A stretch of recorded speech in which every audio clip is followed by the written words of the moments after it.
So নমস্কাৰ মোৰ প্ৰিয় বন্ধু বান্ধৱীসকল তোমালোকে কেনেকৈ আছা আশা কৰো ঈশ্বৰৰ কৃপাত সকলো একদম বিৰাট ভালে সো বন্ধুসকল 4 নম্বৰ চেপ্টাৰটো তোমালোকক আমনি লাগে বেয়া লাগে ভাল নালাগে কেলে কাৰণ ইয়াত ডাটা আৰু ফ্যাক্টস বহুত বেছি হয় নহয় কিমান ডাটা ইয়াত ৰাখিম কিমান বস্তু মনত ৰাখিম স্যাৰ অসমৰ ইমান বস্তু জনসংখ্যা মনত ৰাখিব লাগে হা কিমান মাটিকালি আছে সেইটো মনত ৰাখিব লাগে শিক্ষিতৰ হাৰ কিমান মনত ৰাখিব লাগে কৰ পৰা কোন জনগোষ্ঠী আহিছে অসমখন ভৰি পৰিছে সেইখিনি জানিব লাগে কিমানখিনি মনত ৰাখিম স্যাৰ উপায় নাই গতিকে আজি তোমালোকৰ মই এই টেনচন ফিনিশ কৰি দিম জিওগ্ৰাফি হৈ যাব তোমালোকৰ কাৰণে একেবাৰে সহজ খাদ্য মাত্ৰ চাই থাকিবা আৰম্ভণিৰ পৰা শেষলৈকে পিছত কবা কেনেকুৱা লাগিলে দুটা তিনিটা পাৰ্টস লাগিব এই ভিডিও বনাওতে আৰু শেষৰ পাৰ্টছত তোমালোকক মই কৈ দিম যে কি কি প্ৰশ্ন ইয়াৰ পৰা কাটিব পাৰে সম্ভৱতঃ কোৱেশ্চন বিলাক কৈ দিম আৰু এমসিকিউ বিলাক ডিসকাশন কৰিম ওকে তো তিনটা পাৰ্টছত হ'ব তিনটা পাৰ্টছত প্ৰথম পাৰ্টছত লেকচাৰ দ্বিতীয় পাৰ্টছত লেকচাৰ তোতা এমসিকিউ আৰু শেষত তোমালোকৰ এটা এনেকুৱা সেশন ৰাখিম যত নেকি ডিসকাশন কৰিম কোনবিলাক কোৱেশ্চন ইম্পৰ্টেন্ট হয় ওকে সো অসমখন নৰ্থ ইষ্ট বুলি যাক আমি নৰ্থ ইষ্টৰ এখন প্ৰমুখ ৰাজ্য বুলি কও অসম প্ৰথমতে আমি গম পাব লাগিব অসমখন কি কত আছে কেনেকৈ ই অৱস্থিত ইয়াৰ চাৰিওকাষে কি আছে ওকে কাৰণ যদি ইয়াৰ আমি চাৰিওকাষ গম নাপাও তেতিয়া হলে আমাৰ ফান্ডা ক্লিয়াৰ নহব আৰু ফান্ডা ক্লিয়াৰ নহলে আমি গোটেইখিনি বস্তু পাহৰি যাম সো সেই কাৰণে আমি মনত পেলাব লাগিব বস্তুটি কেনেকুৱা গড় লৈছে বুজি পাইছা একদম ইজি টেনচন কৰিবলগীয়া একো নাই একদম সহজতে মই তোমালোকক বুজাই দিম ট্ৰিপছত বুজাই দিম মনত ৰখাই দিম ঠিক আছে চাই থাকা সো প্ৰথমতে অসমৰ আমি চাৰিওটা সাইড চাইলো চাৰিওটা সাইডত কি আছে যদি তোমালোকে মন কৰা তেতিয়া হলে অসমৰ প্ৰায় এইটো অঞ্চলৰ পৰা এইখিনি অঞ্চলৰ পৰা এইখিনি এনেকৈ ইমান লৈকে তোমালোকৰ প্ৰায় ইমান লৈকে অৰুণাচল আছে কি আছে অৰুণাচল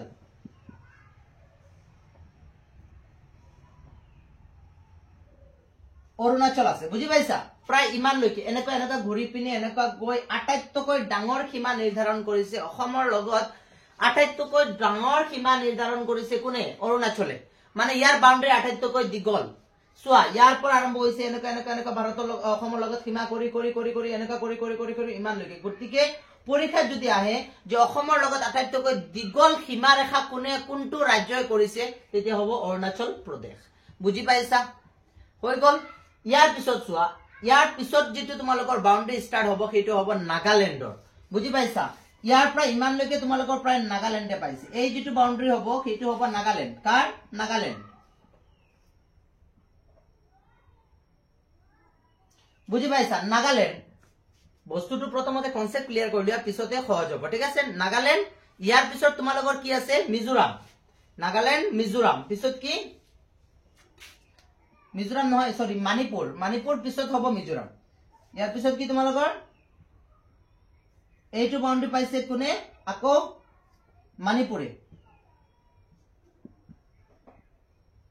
মানিপুৰ ইয়াত আছে তোমালোকৰ মিজোৰাম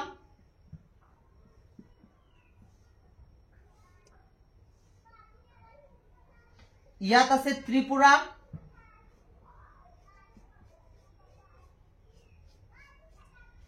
বুজি পাইছা ইয়াত আছে কি ত্ৰিপুৰা আৰু ইয়াত আকৌ তোমালোকৰ পাইছে কোনে এনেকুৱা তোমালোকৰ আছে আকৌ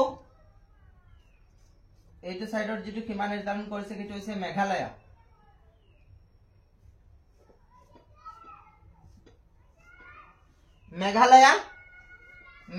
পিছত কোনে পাইছে মেঘালয়া পিছত কোনে পাইছে ইপিনে পাইছে তোমালোকৰ ওয়েস্ট বেংগলৰ এলেকা কোনে পাইছে এনেকুৱা আহিছে আকৌ ওয়েস্ট বেংগলৰ এলেকা পাইছে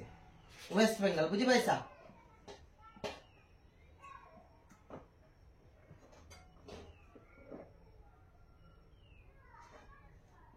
ওয়েস্ট বেংগলৰ এলেকা পাইছে তোমালোকৰ ইপিনেৰ পৰা ইমান লৈকে ইপিনে পাইছে ওয়েস্ট বেংগল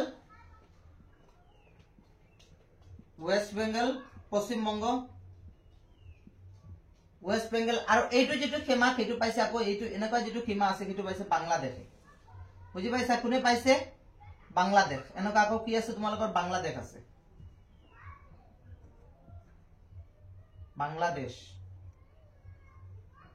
বাংলাদেশ আৰু ইপিনে আছে এনেকুৱা আছে ভুটান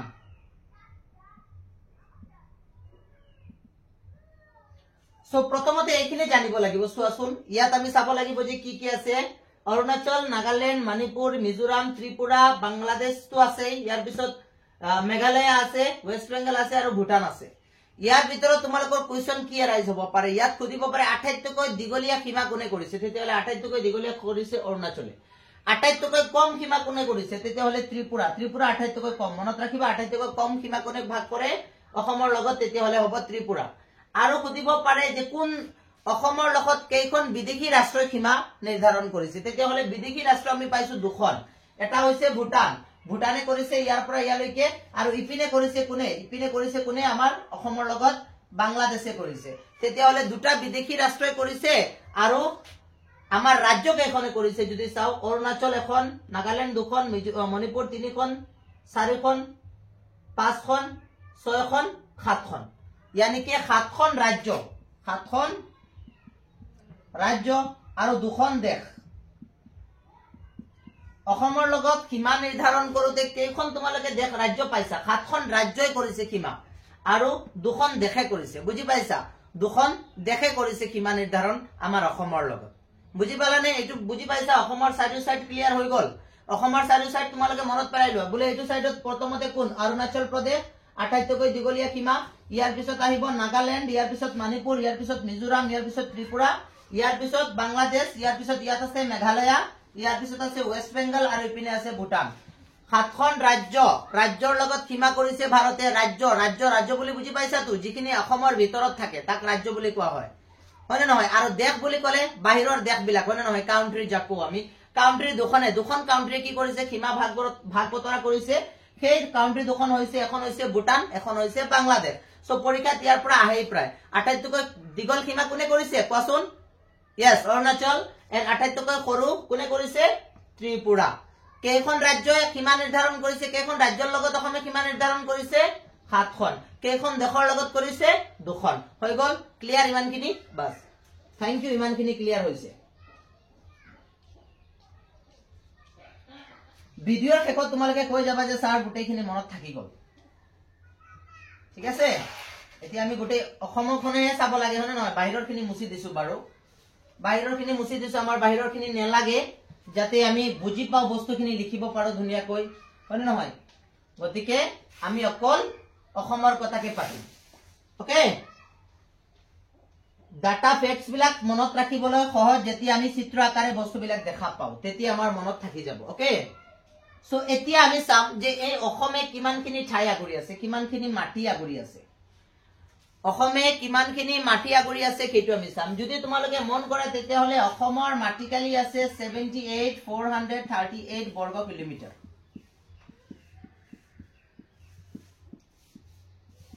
কিমান মাটিকালি আছে অসমৰ? মুঠ মাটিকালি 78,438 বৰ্গ কিলোমিটাৰ, যিটো নেকি গোটেই ভাৰতৰ যদি পাৰ্চেন্টেজৰ হিচাপত কৰো তেতিয়াহ'লে 2.4% লৈ আছে। মানে টোটেল ভাৰতক যদি আমি হিচাপ কৰো, ধৰি লোৱা এইটো হৈছে ভাৰত, আৰু এই ভাৰতৰ সৰু এটা যদি আমি হিচাপ কৰো, এনেকুৱা এটা সাইড অসমে লৈ আছে যত নেকি 2.4% পাইছে, বুজি পাইছা? 2.4%, মানে এনেকুৱা এটা সৰু এটা ঠাই পাইছে। টোটেল 100ৰ ভিতৰত কিমান? 2। 100ৰ ভিতৰত কিমান শতাংশ পাইছে? মাত্ৰ 2% অসমে আগুৰি আছে। আৰু ইয়াৰ মাটিকালি হিচাপ কৰিলে কিমান? 78,438 বৰ্গ কিলোমিটাৰ মাটিকালি আছে। কাৰ? আমাৰ অসমখনৰ। এতিয়া এইটো মনত ৰাখিম কেনেকৈ? স্যাৰ এইবিলাকেতো সমস্যা, আমি এইবিলাকে পাহৰি থাকো। এই যে আপুনি যে কৈছে যে ইমান মাটিকালি, এইটো মনত ৰাখিম কেনেকৈ? মনত ৰাখিবা, দেউতাই তোমাক 78 টকা দিলে বিজনেস কৰিবলৈ, কৈছে তুমি 1 বছৰত সেইটো কিমান উন্নতি কৰি আনি দেখুৱাব পাৰিবা। তুমি 1 বছৰত ললা টকাখিনি 78 টকা, আৰু এই 78 টকা 438 টকালৈ ৰূপান্তৰ কৰি আনি দেউতাকক দিছা। মনত ৰাখিবা, ফেক্টছৰ লগত আমি সদায় কিবা এটা বস্তু জড়িত কৰিব লাগে। কিমান টকাত কিনিছিলা? কিমান টকা লৈছিলা দেউতাৰ পৰা? বোলে 78 টকা। কিমান টকা দেউতাক আনি ঘূৰাই দিছা? 438 টকা। 438 মনত পেলোৱা কিমান টকা? 438। 4 3 4 আহে ডাঙৰ, 3 ইয়াৰ পিছত কি? 8, 438 78 টকা দেউতাৰ পৰা লৈছা, কিমান ঘূৰাই আনি দিছা? 438 মনত ৰাখিবা, 438। 78 টকা লৈছা, কিমান টকা ঘূৰাই আনি দিলা? 78 টকা লৈ 438 দেউতাক ঘূৰাই দিছা। Okay, clear? গতিকে এইটো হৈছে তোমাৰ টোটেল মাটিকালি। ইয়াৰ পিছত চোৱা ইয়াৰ পিছত আমি চাব লাগিব এইখিনি মাটিকালি আছে ন এতিয়া আমি চাম যে ইয়াত জনসংখ্যা কিমান কিমান এইটো এৰিয়াৰ ভিতৰত কিমানখিনি মানুহ আছে এইটো এৰিয়া যেটো এইটো এৰিয়াৰ ভিতৰত কিমানখিনি মানুহ আছে জনসংখ্যা কিমান বুজি পাইছা জনসংখ্যা এইটো বিৰাট ইম্পৰ্টেন্ট এইকেইটা এইবিলাকে প্ৰশ্নত খুদিব এমসিকিউ তে এইবিলাকে খুদিব বুজি পাইছা বেলেগ একো নকদে আকাশৰ পৰা টপকি নাহে কোৱেশ্চন বিলাক কিতাপতে আছে কিতাপৰ পৰাই কাটিব আৰু জিকেটা কম সেইকেটাই কাটিব ভালদৰে ধ্যান দিলে গুটেখিনি ক্লিয়াৰ হৈ যাব ওকে সো জনসংখ্যা যদি চাও তেতিয়া হলে 31205 দেন তোমালোকৰ 576 এইটো হৈছে টোটাল পপুলেশন অসমৰ টোটাল মানুহ ইমানখিনি আছে বুজি পাইছা ইমানখিনি টোটাল মানুহ আছে এইটো হৈছে মুঠ জনসংখ্যা অসমৰ গন্তি কৰা কিমান একক দহক শতক হাজাৰ অযুত লাখ নিযুত কোটি 31 কোটি 20 লাখ 5576 জন বুজি পাইছা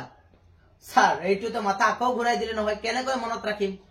চিন্তা কৰিব নালাগে মই শিকাই দিম মনত ৰাখাৰ টেকনিকটো মনত ৰাখাইহে এৰিম চাবা এইটো দুটা ভাগ কৰা এই তিনটা ভাগ কৰা এই তিনটা ভাগ কৰা কৈ দি মনত ৰাখিবা বলে 31 টকাৰ মোজা কিমান টকাৰ কিনিছা বজাৰত গলা 31 টকাৰ মোজা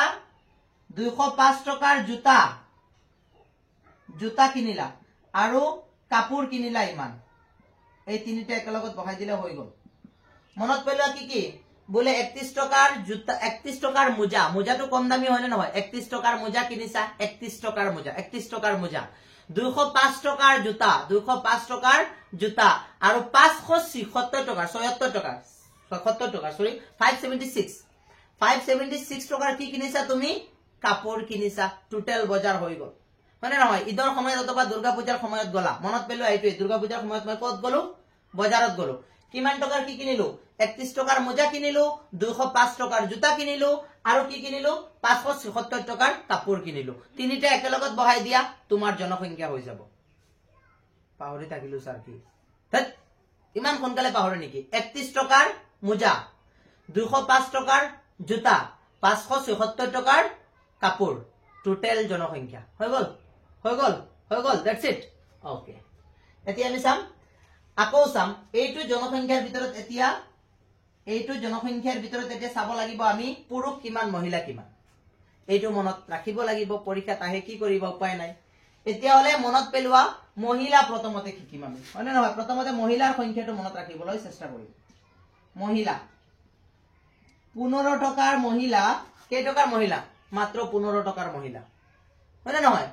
মহিলা বিলাকক অবহেলা কৰিছা নেকি জাস্ট মুখস্থ কৰাবলৈ দেই বেয়া নাপাবা 15 টকাৰ মহিলা 266 বাৰ কি কৰিম ভাল পাম কেইবাৰ ভাল পাম 266 বাৰ লৰা বিলাকক কৈ আছো হয়নে নহয় আৰু 133 বাৰ ব্ৰেকআপ দিম কিমান বাৰ ব্ৰেকআপ দিম 133 বাৰ ব্ৰেকআপ দিম 15 টকাৰ লৰা 15 টকাৰ ছোৱালী 266 বাৰ লাভ কৰিম আৰু 133 বাৰ কি কৰিম ব্ৰেকআপ দিম যা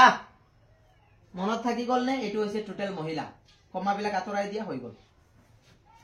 এইটো টোটাল মহিলা মনত থাকি গল কেইবাৰ কি কৰিবা কোৱাচোন 15 টকাৰ মহিলা মোৰ লগত আহিছো ফেৰ মাৰিবলৈ এনেকা কৰিম 266 বাৰ ভাল পাম আৰু 133 বাৰ তোক ব্ৰেকআপ দিম হৈ গল মহিলা এতিয়া পুৰুষ চাবা দে পুৰুষৰ এতিয়া কি কৰো নহয় এতিয়া পুৰুষৰটো কেনেকৈ মনত ৰাখিম বাৰু পুৰুষটো কেনেকৈ মনত ৰাখিম চোৱা 15 টকাৰ লৰা হয়নে নহয় আৰু কি কৰে ই কিমান বাৰ পিটিম 939 বাৰ পিটিম আৰু 443 বাৰ কি কৰিম তাক 443 বাৰ জেলত পটাম তেতিয়া গম পাবি কাৰ লগত ব্ৰেকআপ কৰিছো হয়নে নহয় ছোৱালী বিলাক আৰু গৰম কি কৰিব বোলে 15 টকাৰ লৰা 939 বাৰ পিটন দিম আৰু 443 বাৰ জেলত পটাম তেতিয়া গম পাবি তোৰ অৱস্থাটো কেনেকুৱা হয় বুজি পাইছা ছোৱালী বিলাক বৰ দমদাৰ বস্তু সেইকাৰণে লাগি নাথাকিবা দেই সো হৈ গল এইখিনি হৈছে তোমালোকৰ মহিলা পুৰুষ কিমান মহিলা আৰু পুৰুষ মনত থাকিব কোৱা আকৌ ৰিভিজন কৰাই দিছো বিদেশৰ কেইটা আটাইতকৈ দীঘলীয়া সীমা কোনে কৰিছে অৰুণাচল সৰু ত্ৰিপুৰা আমি যদি চাও অসমৰ মুঠ মাটিকালি কিমান ৭৮,৪৩৮ বৰ্গ কিলোমিটাৰ কেনেকৈ বোলে দেউতাই দিছিলে ৭৮ টকা আৰু মই 438 টকা নি দেউতাক ঘূৰাই দিছো লাভ কৰি বিজনেস কৰিছো লাভ হৈছে মোৰ ইমান টকা ওকে জনসংখ্যা কিমান টোটাল জনসংখ্যা তেতিয়া হলে 31 টকাৰ মোজা 205 টকাৰ জোতা আৰু 576 টকাৰ কাপোৰ হৈ গল মহিলা কিমান ইয়াৰ ভিতৰত তেতিয়া হলে মহিলাৰ কথা যদি আমি কও তেতিয়া হলে মহিলা হ'ব 15 টকাৰ ছোৱালী 266 বাৰ কি কৰিম লাভ কৰিম আৰু 133 বাৰ ব্ৰেকআপ কৰিম হৈ গল লৰা 15 টকাৰ লৰা পুৰুষ আৰু 15 টকাৰ লৰা কি কৰিম 939 বাৰ পিটন দিম আৰু 443 বাৰ কি কৰিম জেলত পটাম হৈ গল দ্যাটস ইট ক্লিয়াৰ ওকে খুকাই গল দেই সো এইখিনি আছিল তোমালোকৰ জনসংখ্যা এতিয়া যদি আমি চাও এইখিনি অকল তোমালোকে মনত পেলাই লবা পিছত মই খুদিম দেই সকলোকে খুদিম এইখিনি মনত ৰাখিবই লাগিব ভিডিওটো দীঘলীয়া হ'ব মই আগতেই কৈছো যেহেতু কনসেপ্ট ক্লিয়াৰত লাগিছো আমি এতিয়া আমি চাম যে আমাৰ শিক্ষিতৰ হাৰ বিলাক চাম শিক্ষিতৰ হাৰ শিক্ষিত চাম চাবা দেই তোমালোকৰ এইবিলাক টপিকৰ ওপৰতে লাগিব প্ৰশ্নখিনি কি আহিব মই পিছত কৈ দিম বুজাই কৈ দিম ইয়াৰ ওপৰত ডিসকাশনটো চলাই গৈ আছো শিক্ষিতৰ হাৰখিনি পিছত কৈ দিম যে শিক্ষিতৰ হাৰ কেনেকুৱা আছে চোৱা আমি যদি শিক্ষিতৰ হাৰ চাও তেতিয়া হলে 2000 আমি দুটা বস্তু চাম 2011 চাম আৰু 2001 চাম আৰু 2011 লগত তুলনা কৰি চাম সেন্সাস এই চনবিলাক কিয় লাগে এই চনতে সেন্সাস হৈছিল গণনা কৰা হৈছিল তোমালোকৰ সাগে মাদতা খুদিলে গম পাবা 2011 চনত তোমালোকে এটা মেট্ৰিকৰ ষ্টুডেন্ট ইমান গম নোপোৱা 2011 চনত এবাৰ সেন্সাস হৈছিল সেন্সাস মানে গৰে গৰে গৈ লোকপিয়ল কৰিছিল মানে খুদিছিলে গৰু কেইটা আছে মহ কেইটা আছে আপোনাৰ মাটি কালি কিমান আছে হা লৰা ছোৱালী কেইজন আছে লৰা ছোৱালী বিলাকে কি কৰে শিক্ষিত কেইজন অশিক্ষিত কেইজন এই গোটেই বিলাক তথ্য এটা যুগুত কৰিছিলে এটা ডাটা কালেকশন কৰিছিলে আৰু সেই ডাটা এবাৰ 2001 চনত কৰা হৈছে 2011 চনত কৰা হৈছে আৰু আগতো কৰা হৈছে সেইবিলাকো ডিসকাশন কৰিব লাগিব তোমালোকৰ লগত কিন্তু থুলমূলকৈ শিকা প্ৰয়োজন ইম্পৰ্টেন্স বিলাক প্ৰয়োজন আমি ইম্পৰ্টেন্ট খিনি দি আছো পিছত তালিকাখিনি দি দিম তোমালোকে চাই তাৰ পৰা স্ক্ৰিনশ্বট কৰি লিখি লব পাৰা কিন্তু একেবাৰে 19 সাগে 1901 চনৰ পৰা সেন্সাসটো আৰম্ভ হৈছে তাৰ পৰা গোটেই ডাটা দি দিম লিখি লবা কিমান চনত কিমান আছিল কিন্তু এতিয়া তোমালোকৰ ইমান প্ৰয়োজন নাই মাত্ৰ 2001 আৰু 11 টো মনত ৰাখিলে হ'ল ওকে এতিয়া চোৱা যদি আমি চাও তেতিয়া হলে 2001 চনত শিক্ষিতৰ যেটো হাৰ সেইটো শতকৰা হিচাপত 63% আছিল 63% বুজি পাইছা আৰু এইটো 2011 চনত আহি বৃদ্ধি পালে 72% 63 পৰা 72% লৈকে বৃদ্ধি পাইছে শিক্ষিতৰ হাৰ শিক্ষিত মানুহৰ সংখ্যা মানে 2011 চনত প্ৰত্যেক এশৰ ভিতৰত 63 জন শিক্ষিত আছিল আৰু 2011 চনত আকৌ এইটো বৃদ্ধি হৈ গল যে প্ৰত্যেক 100 জনৰ ভিতৰত 72 জন লোক শিক্ষিত হৈ গল মানে বাঢ়িছে নহয় জানো বাঢ়িছে কম্পেয়াৰ কৰিব পাৰো মানে নহয় ইয়াৰ পিছত আমি চাও যদি চাও তেতিয়া হলে চোৱা ইয়াত জনসংখ্যাৰ যেটো ঘনত্ব যদি চাও আমি জনসংখ্যাৰ মানে প্ৰতি বৰ্গ কিলোমিটাৰত জনসংখ্যাৰ যদি ঘনত্ব চাও তেতিয়া হলে 1000 পুৰুষৰ বিপৰীতে তোমালোকে মন কৰিবা যে জনসংখ্যাৰ ঘনত্ব যদি তোমালোকৰ খোজে আচ্ছা এইটো বাদ দিয়া জনসংখ্যাৰ ঘনত্ব অলপ পিছত আলোচনা কৰিছো গাঁও আৰু নগৰটো চাইলো আমি গাঁও প্ৰথমতে গাঁও চাম চাবা দে গাঁৱৰ যেটো জনসংখ্যা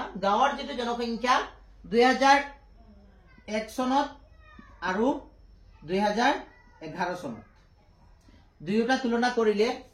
শিক্ষিতৰ হাৰ 60 পৰা 72% লৈকে বৃদ্ধি পাইছে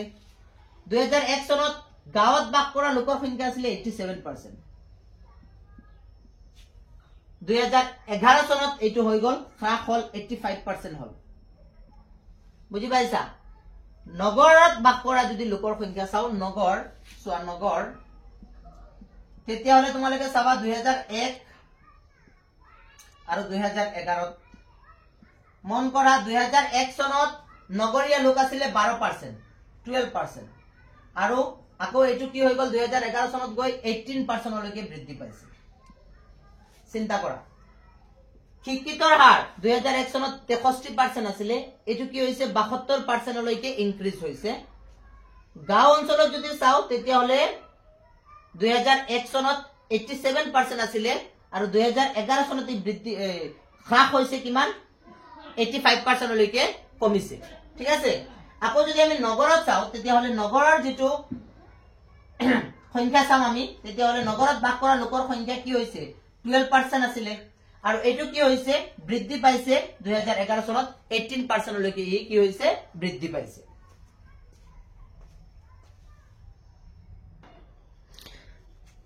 বুজি পাইছা নিশ্চয়। এতিয়া চোৱা আৰু এটা কথা, 2001 আৰু 2011 চনত যেটো পুৰুষৰ তুলনাত মহিলা কিমান আছিলে বুজি পাইছা, মানে প্ৰত্যেক 1000 জন পুৰুষৰ তুলনাত মানে ছোৱালীৰ সংখ্যা কিমান আছিলে 935 আছিলে 935 জন, মানে প্ৰত্যেক 1000 যদি 1000 জন যদি এক পিনে থাকে 1000 জন যদি পুৰুষ এক পিনে থাকে তাৰ বিপৰীতে ছোৱালী কিমান আছিলে 935 জন আছিলে। এটো কিমান চনৰ ডাটা 2001 চনত আৰু এটো কি হৈছে ইমান চনত আকৌ বৃদ্ধি পাইছে, ছোৱালীটো বৃদ্ধি পাইছে 958 হৈ গল, ছোৱালী 958 হৈ গল, মানে প্ৰায় বৰাবৰ হয় নে নহয়, প্ৰায় বৰাবৰ হৈ গল, ল'ৰা আৰু ছোৱালীৰ সংখ্যা প্ৰায় সমান হৈ গল। ঠিক আছে, কিন্তু তুলনামূলকভাৱে ছোৱালী অলপমান কম, তাৰ মানে দেখা যায় যে ছোৱালীৰ জন্মৰ হাৰ অলপমান কম, ল'ৰাৰ মানে অলপ তুলনাত বেছি। আৰু এইটো আমাৰ সকলো মানুহে ভাল পায়, ল'ৰা মানুহ জন্ম হ'ব লাগে, জানো কি যে মাথাত সোমাই যে ছোৱালী একো কৰিব নোৱাৰে আৰু কম বয়সত ছোৱালী বিলাকক বিয়া পাতি দি একদম সৰ্বনাশ কৰি দিয়ে, বিশেষকৈ এইটো আমাৰ মুছলিম সমাজতে বেছি। কেতিয়া যে এই মানসিকতা যাব আৰু কেতিয়া যে মানুহ উন্নতি হ'ব ঠিক নাই। ছোৱালীয়ে বহুত কিবা কৰিব পাৰে, ছোৱালীও আকাশী মাৰ্গলৈ যাব পাৰে, ছোৱালীয়ে বহুত ডাঙৰ ডাঙৰ ইঞ্জিনিয়াৰ হ'ব পাৰে, ডক্টৰ হ'ব পাৰে, নোৱাৰে নেকি? ইমান জাগৰণ হৈ আছে ছোৱালীৰ। আজি শিক্ষিতৰ হাৰ চাবলৈ গ'লে বেছিভাগ ছোৱালীয়ে শিক্ষিত ল'ৰাৰ তুলনাত। গতিকে সেইটোৱে কথা, ছোৱালী বিলাকক আমি প্ৰমোট কৰিব লাগে, সেইটোৰ তুলনাত আমি কি কৰো সিহঁতক আৰু পাৰিলে তলত টানি আনো, হয় নে নহয়? সেইটো মানসিকতা এৰি দিব লাগিব। সো এইটো তোমালোকে চাবা যে যেটো ছোৱালী আৰু ল'ৰাৰ তুলনামূলক যেটো তুলনা কৰো তেতিয়া হলে কি হয় 2001 চনত যদি চাও 2001 চনত যদি চাও তেতিয়া হলে প্ৰত্যেক 1000 জনৰ তুলনাত ছোৱালীৰ সংখ্যা কিমান, প্ৰত্যেক 1000 পুৰুষৰ তুলনাত ছোৱালীৰ সংখ্যা আছিল 935 আৰু এইটো 2011 চনত বৃদ্ধি পাইছে, পাই পিনে কিমান হৈছে 958। সো এই ডাটাখিনি তোমালোকক লাগিবই, এইখিনি মোস্ট ইম্পৰ্টেন্ট, এইখিনি মনত ৰাখিবই লাগিব। চিন্তা কৰা প্ৰথমতে তোমালোকে মাটিকালি জনসংখ্যা পুৰুষ আৰু মহিলা এই চাৰিটাটো লাগিবই, লগতে লাগিব শিক্ষিতৰ হাৰ 1 আৰু 11, আৰু এটা বস্তু থাকি গল তোমালোকৰ, সেইটো মই কৈ দিছো ST আৰু SC, যেটো ST আৰু SC, ST and SC schedule caste, বুজি পাইছা? সো ST and SC বুলি যাক আমি নিম্ন বৰ্গসকল, অনুসূচিত জাতি আৰু জনজাতি, অনুসূচিত জাতি আৰু জনজাতি, সেইটোৰ যদি আমি তুলনা কৰো তেতিয়া হলে সেইটো প্ৰথমতে আমি ST টো চাম। ঠিক আছে, ST এতিয়া ST যদি আমি চাও তেতিয়া হলে 2011 চন সেইটো একেই ডাটা আৰু 2001 চন আৰু 2011 চন। 2001 চনত টোটেল ST মানুহৰ সংখ্যা আছিলে 7.80 আৰু এইটো 2011 চনত গৈ হল তোমালোকৰ 7.15, মানে কমি গল। বুজি পাইছা? মানে কি হৈছে অলপমান হ্ৰাস পাইছে। আকৌ SC যদি চাও তেতিয়া হলে SC কি হৈছে প্ৰথমতে আছিলে 12.41 আৰু এইটো পিছত কি হৈ গল 12.85 লৈ বৃদ্ধি পাইছে। এই ডাটাখিনি মনত ৰাখিব লাগিব। বুজি পাইছা? এইখিনি তোমালোকৰ কি হৈছে বৃদ্ধি পাইছে, বুজি পাইছা? ইমান পাৰ্চেন্ট লৈকে কি হৈছে শতাংশ লৈ চাই থাকা। মানে কি ST আৰু SC দুটা বস্তু মনত ৰাখি লবা যে কি হৈছে ST 2001 চনত আছিল কিমান 7.80 শতাংশ, এটো কি হৈছে 7.15 শতাংশ লৈকে কমিছে। আৰু SC যেটো হেতু আছিল 2001 চনত 12.41 শতাংশ, এটো কি হৈছে অলপমান বৃদ্ধি পাইছে 12.85 লৈ বৃদ্ধি পাইছে। সো এই ডাটাখিনি লাগিব, বুজি পাইছা? এইখিনি নহলে তোমালোকে এটো কৰিব নোৱাৰিবা। ওকে, ইয়াৰ পিছত শিক্ষিত যদি কও 2001 চনত 63 এতিয়া 72 এতিয়া যদি তোমালোকৰ পৰীক্ষা যায় শিক্ষিতৰ হাৰ কিমান বৰ্তমান অসমৰ শিক্ষিতৰ হাৰ কিমান কি দিবা 72 পইণ্ট একচুয়ালি পইণ্টত আছে এটো এনেকা দিয়া আছে 0.19 গতিকে এইটো তোমালোকে দি দিবা ক্লিক মাৰি দিবা কাম হৈ গল এমসিকিউ এটো মই কদিম এইবিলাক পইণ্টত থাকে মই পইণ্টত কিছুমান বস্তু দিয়া নাই নেলাগেও পইণ্টত ডাইৰেক্ট আমি কলে হল ইমানখিনি ঠিক আছে কিন্তু তোমালোকৰ অপচনতো পইণ্টত দিয়া থাকিব সেইখিনি লাগিব বুজি পাইছা সো এইটো হৈছে তোমালোকৰ কি শিক্ষিতৰ হাৰ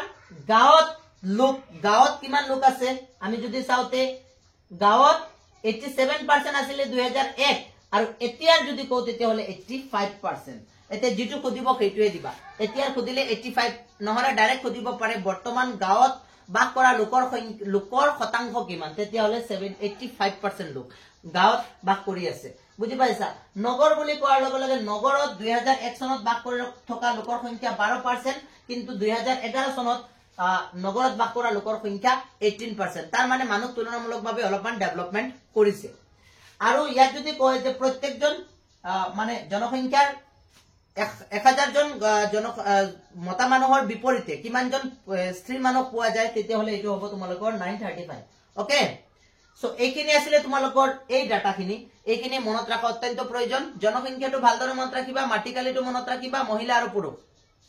ট্ৰিপসটো মনত আছে নে নাই সেই ট্ৰিপসত মনত ৰাখি দিবা যে টোটাল মাটিকালি 78 টকা লৈছিলো দেউতাৰ পৰা আৰু 438 টকা ঘূৰাই দিছো জনসংখ্যাটো কেনেকৈ মনত ৰাখিবা বলে 31 টকাৰ মোজা 205 টকাৰ জোতা আৰু 577 টকাৰ কাপোৰ পুৰুষ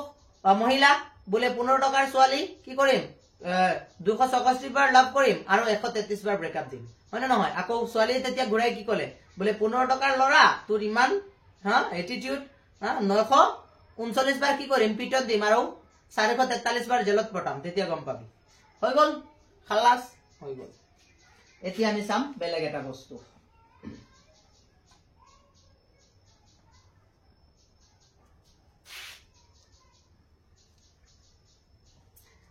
এতিয়া চোৱা এতিয়া কেইটামান বিশেষ আমি ঠাইৰ কথা জনসংখ্যাৰ বিষয়ে আলোচনা কৰিম যে অসমৰ এটো ইয়াৰ পৰাও কমন কুৱেশ্যন আহাৰ চান্সেস খুব বেছি বলে অসমৰ আটাইতকৈ বেছি জনসংখ্যা কোনখন জিলাত আছে আটাইতকৈ বেছি জনসংখ্যা তেতিয়া হলে কি হ'ব নগাঁও হয় না নহয় আটাইতকৈ বেছি কোনটো নগাঁও কি আছে নগাঁও আছে না নাই আছে মনত থাকিব আটাইতকৈ বেছি জনসংখ্যা কত নগাঁও আটাইতকৈ কম কত কম কোৱাচোন কম জনসংখ্যা কত আছে ডিমা হাছাও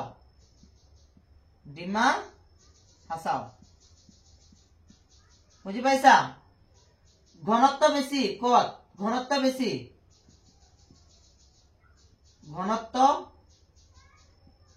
ঘনত্ব কাৰ বেছি কামৰূপ মেট্ৰো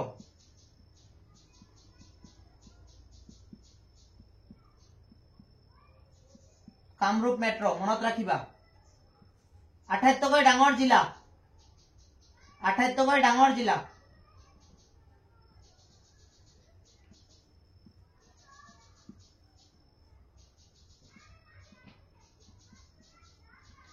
কোনখন কাৰ্বি আংলং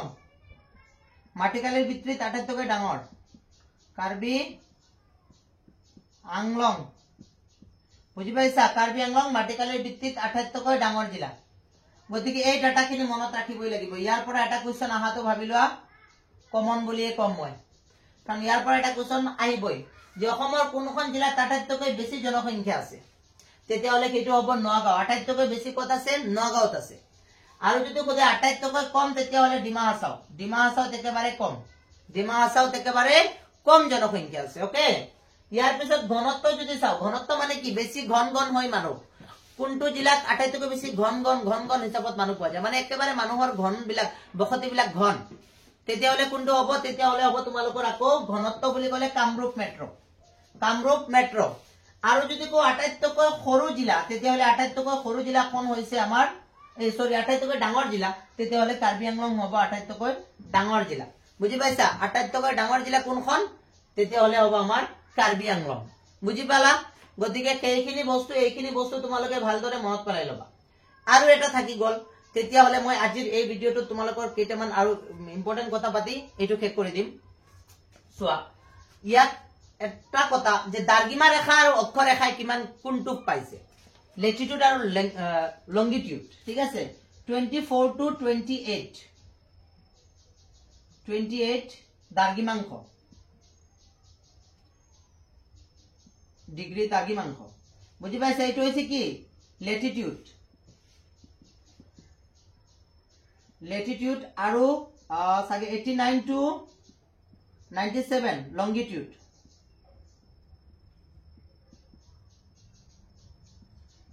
এইটো মনত ৰাখি লবা লেটিটিউড বুলি কোৱাৰ লগে লগে কিমান দ্ৰাঘিমাংশত আছে দ্ৰাঘিমাংশ কলে 24 ডিগ্ৰী টু 28 এইটো বেলেগ এটা টপিক তোমালোকে গ্লোবটো বুজি পাইছা নে পোৱা নাই মই নাজানো কিন্তু গ্লোবটো যদি বুজি নোপোৱা সেইটো যদি মই বুজাবলৈ যাও বহুত সময় লাগি যাব সেই কাৰণে মানে যদি তোমালোকে কোৱা তথাপি হলে মই বুজাই দিব পাৰো মানে অলপমান সময় লছ কৰি কিন্তু মানে ভিডিওটো অলপ শৰ্ট কৰিব লাগে সেই কাৰণে মই মানে কৰি দিছো আৰু এনেকুৱা 24 to 28 ডিগ্ৰী লেটিটিউডত আছে আৰু 89 to 97 লংগিটিউডত আছে মানে অক্ষ ৰেখা বুলি কয় ঠিক আছে এইটো হ'ব অক্ষ ৰেখা এইটো হ'ব কি দ্ৰাঘিমা ৰেখা গতিকে আমাৰ অসমখন ইমানখন দ্ৰাঘিমা ৰেখাত পৰিছে আৰু ইমানখন অক্ষ ৰেখাত পৰিছে বুজি পাইছা এইটো মনত ৰাখিবা এইটো আহিব পাৰে পৰীক্ষাত এইটো দিয়াও আছে তোমালোকৰ কিতাপত গতিকে লেটিটিউড আৰু লংগিটিউডটো মনত ৰাখি ল'বা দ্ৰাঘিমাংশ আৰু অক্ষ ৰেখা বাস হৈ গ'ল সো এইখিনি আসলে তোমালোকৰ অসমৰ কিছুমান ইনফৰমেশন এতিয়া ব্ৰহ্মপুত্ৰ নদীৰ বিষয়ে অলপমান আমি চাই লওঁ ব্ৰহ্মপুত্ৰ এনেকুৱা কৰ পৰা আহিছে হিমালয়ৰ পৰা বৈ বৈ আহি আহি আহি ইপিনে প্ৰৱেশ কৰিছে হয়নে নহয় ইপিনে প্ৰৱেশ কৰিছে এতিয়া এইবিলাকৰ নাম নেলাগে অসমত আহাৰ লগে লগে ইয়াত চাম কি কি নদী মিলি আহিছে ইয়াৰ পৰা এনেকুৱা এখন নদী সোমাইছে ইপিনৰ পৰা আৰু এখন নদী সোমাই তিনিটা নদী লগ লাগি ব্ৰহ্মপুত্ৰ হৈ এনেকুৱা সোমাই যদি আহি ব্ৰহ্মপুত্ৰখন ইপিনে ওলাইছে বুজি পাইছা সো এই যিটো নদী সেইখনৰ নাম হৈছে চিয়াং নদী এইটো হ'ব দিবাং কি দিবাং আৰু এইটো লোহিত ইয়াৰ পিছত ইয়াত মাজুলীৰ সৃষ্টি কৰিছে ইয়াত কি মাজুলী মনত ৰাখিবা এখন মাজুলী এতিয়া বস্তুখিনি তোমালোকৰ কেইটামান বস্তু ইম্পৰ্টেন্ট আছে নেশনেল ৰাষ্ট্ৰীয় উদ্যানবিলাক মনত ৰাখা অত্যন্ত প্ৰয়োজনীয় সো সেই কাৰণে ৰাষ্ট্ৰীয় উদ্যান তোমালোকৰ যেহেতু অসমৰ এখন মানচিত্ৰ আহে আৰু কেইটামান ইম্পৰ্টেন্ট বস্তু তোমালোকক উলিয়াবলৈ দিয়ে সেই ইম্পৰ্টেন্ট বস্তুবিলাক তোমালোকে কেনেকৈ ৰাখিবা মনত সেইখিনি মই তোমালোকক অলপমান ট্ৰিপছত শিকাই দিম যে মেপত তোমালোকে কি কি বস্তু মনত ৰাখিব লাগিব সো এই মেপখিনি মই অলপ ক্লিন কৰি লৈছো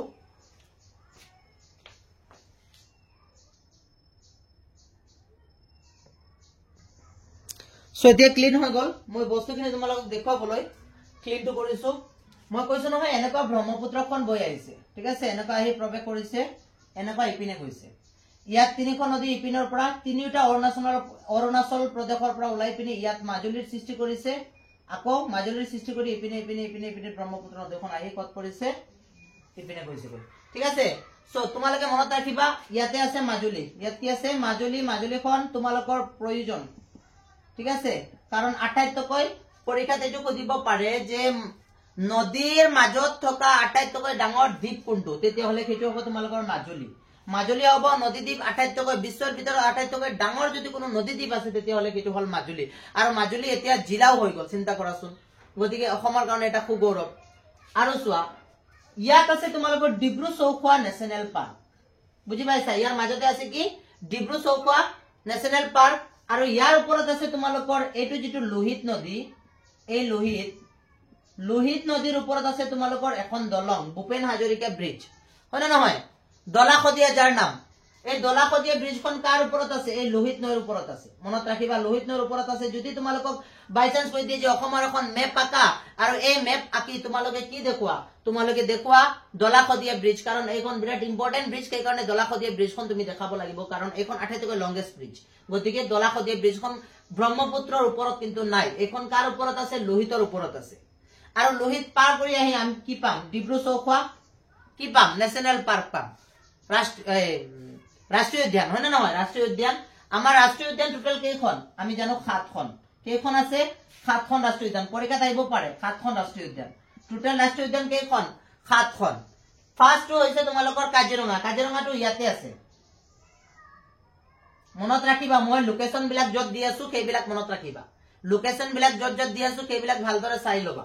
ইয়াত আছে কাজিৰঙা কি আছে কাজিৰঙা কাজিৰঙা কিমান চনত নেশনেল পাৰ্ক ঘোষণা কৰা হৈছিল 1974 চনত মনত ৰাখিবা 1974 চনত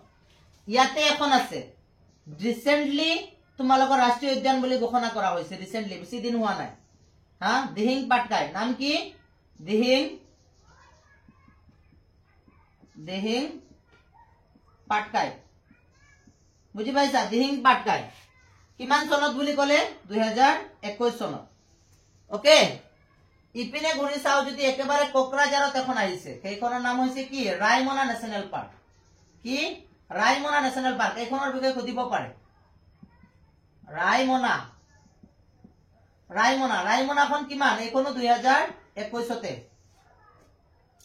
ইয়াত আছে মানা কি আছে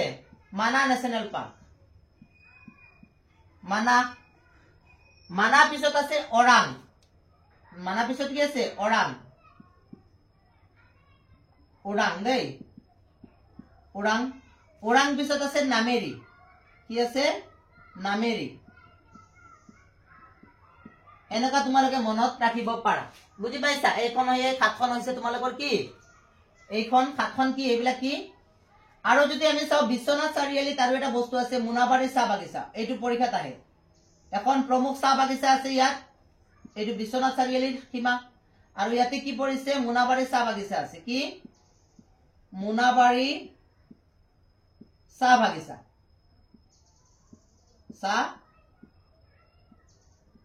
বাগিচা গতিকে এইবিলাক বস্তু তোমালোকে মনত ৰাখা খুবেই প্ৰয়োজন এই নেশনেল পাৰ্কৰ বিষয়ে জনাটো প্ৰয়োজন বাৰু এইটো বিষয়টো আলোচনা কৰিলো ইয়াৰ পিছত আমি খেতি কত ভাল হয় কত খেতিৰ কাৰণে মাটি ভাল কত কি পাহাৰ আছে সেইবিলাকো আলোচনা কৰিম ওকে সো সেইবিলাক পাহাৰ তোমালোকৰ অসমৰ ভিতৰত আটাইতকৈ যিখন লংগেষ্ট পৰ্বত বুলি কয় সেইখন কি কোৱাচোন সেইখন হৈছে আমি জানো অসমৰ ভিতৰত আটাইতকৈ দীঘল যিটো পাহাৰ সেইটো আছিল কি বৰাইল পৰ্বতমালা এইখন ইয়াতে আছে এনেকুৱা আছে ইয়াতে বৰাইল পৰ্বতমালাখন আছে বুজি পাইছা এই বৰাইল পৰ্বতমালাৰ পৰাহে আমাৰ বৰাক নদীখন এনেকুৱা বৈ গৈছে বুজি পাইছা কাৰ পৰা ওলাই আহি আমাৰ কাৰ পৰা ওলাই আহিছে বৰাকখন বৰাইল নদীৰ পৰা এই বৰাইল নদীৰ পৰা ওলাই আহি এনেকা গৈছে আৰু বৰাইল পৰ্বতমালাখন হৈছে অসমৰ কি হয় অসমৰ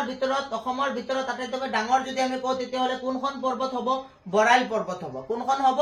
বৰাইল পৰ্বত হ'ব এখন ইয়াতে আছে থলমূলকৈ তোমালোকে অলপ চলপটো বুজিব পাৰিছা অসমৰ বিষয়ে এতিয়া বাৰু আমি এই অলপমান এটা টপিক তোমালোকৰ প্ৰথম প্ৰশ্নটো আলোচনা কৰিয়ে লও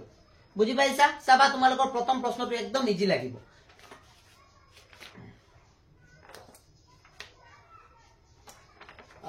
কুৱেশ্যনটো বহুত দি আছে এই চেপ্টাৰত বাৰু টেনচন কৰিবলগীয়া একোৱে নাই সব সমাধান কৰিম ওকে অসমৰ মাটিকালি জনসংখ্যাৰ গণতৰ বিষয়ে তথ্য সহকাৰে চমুকৈ লিখা ফাৰ্স্ট কুৱেশ্যন অসমৰ মাটিকালি কি কৈছে অসমৰ মাটিকালি নম্বৰ 1 কুৱেশ্যন কৈছে অসমৰ মাটিকালি ইয়াত লিখি দিছো অসমৰ মাটিকালি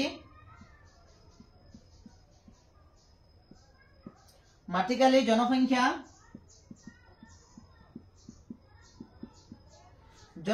আৰু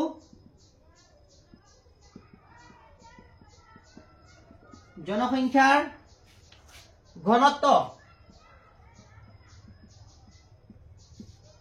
ঘনত্বৰ বিষয়ে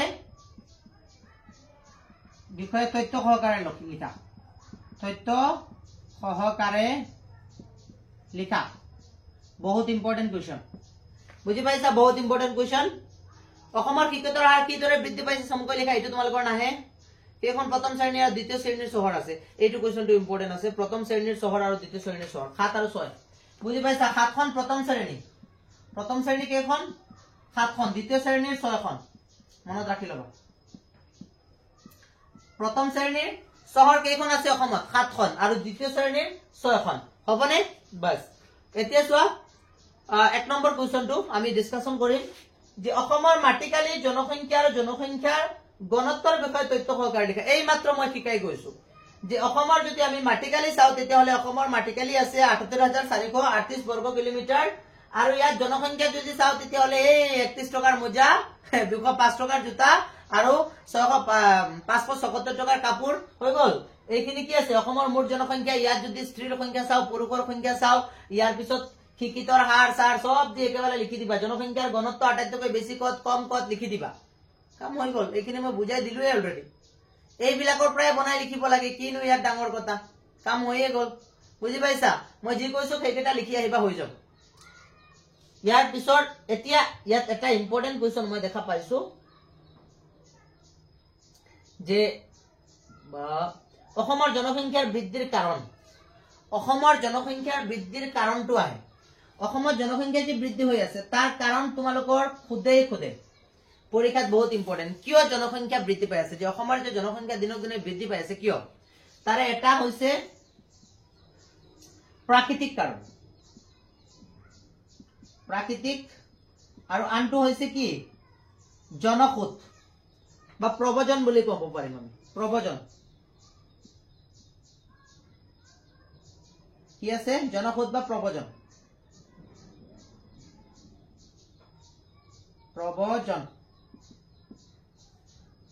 এই দুটা কাৰণত তোমালোকে এই দুটা কাৰণ লিখি দিলে হৈ গল ঠিক আছে প্ৰব্ৰজন আৰু প্ৰাকৃতিক কাৰণ এই দুটা কাৰণতে অসমৰ জনসংখ্যা বৃদ্ধি পাই আছে প্ৰাকৃতিক কাৰণ কি আৰু প্ৰব্ৰজন মানে কি সেইটোতো মাটামুণ্ডত সোমোৱা নাই স্যাৰ শুনা এতিয়া প্ৰাকৃতিক কাৰণ আমাৰ মানুহ সেই পুৰণি কলিয়াত এতিয়াও বাস কৰি আছে এতিয়াও যেতিয়া জনসংখ্যা যেতিয়া হেৰি ল'ৰা ছোৱালী জন্ম হয় কয় এইটো বুলি ঈশ্বৰৰ দান এইটো কিহৰ দান ঈশ্বৰৰ দান প্ৰাকৃতিকভাৱে এইটোৰ জন্ম হৈছে মানুহৰ কোনো অৱদান নাই হয় নেকি তেনেকুৱা এজন শিক্ষিত ল'ৰা বা ছোৱালী এইটো মানিব নামানে এতিয়া এই মাজতে মই অলপমান তৰ্ক কৰিছিলো মোৰ এজন আন্টিৰ লগত যে তেওঁ কৈছে তেওঁৰ 6-7 জন ল'ৰা ছোৱালী আৰু এইখিনি কেনেকুৱা হল বোলে এইটো বোলে আল্লাহৰ দান সো মই তাৰ লগত তৰ্ক কৰিছো যে আপোনালোকৰ ইচ্ছাত হৈছে নে অনিচ্ছাত হৈছে আপোনালোকে ইচ্ছা কৰিলে কন্ট্ৰোল কৰিব পাৰিলে হয় নে নোৱাৰিলে হয় বোলে সেইটোতো হয় কিয় কৰা নাই আজি 6-7 জন ল'ৰা ছোৱালী কেনেকৈ খুৱাব কেনেকৈ শিক্ষিত বনাব কেনেকৈ আগুৱাই লৈ যাব সম্ভৱ নহয় সো সেইকেইটা কথা মন কৰিব লাগিব আৰু সেইটো প্ৰাকৃতিক মানে যিখিনি জন্ম ল'ৰা ছোৱালীৰ মৃত্যুৰ হাৰৰ পৰা জন্মৰ হাৰ অধিক হৈ আছে বুজি পাইছা মানে যিমানখিনি কি হৈ আছে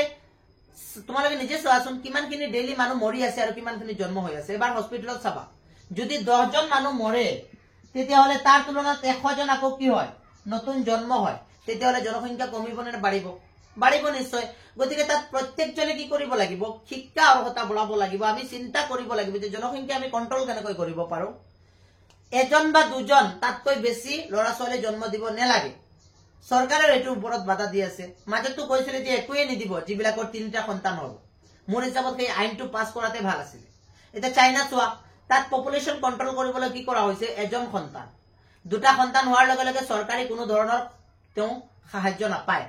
চৰকাৰৰ ঘৰৰ পৰা বৰখাস্ত হল চাকৰিও নাপায় গতিকে ঠিকে কৰিছে তাত এটা সন্তানে হয় নহয় সো সেইটো এটা কথা যে প্ৰাকৃতিক দ্বিতীয় হৈছে প্ৰব্ৰজন এই স্বাধীনতাৰ পৰাই আমাৰ অসমত বিশেষকৈ 1971 চনত বাংলাদেশী বিলাক আহি সোমাইছে ঘুসপেটিয়া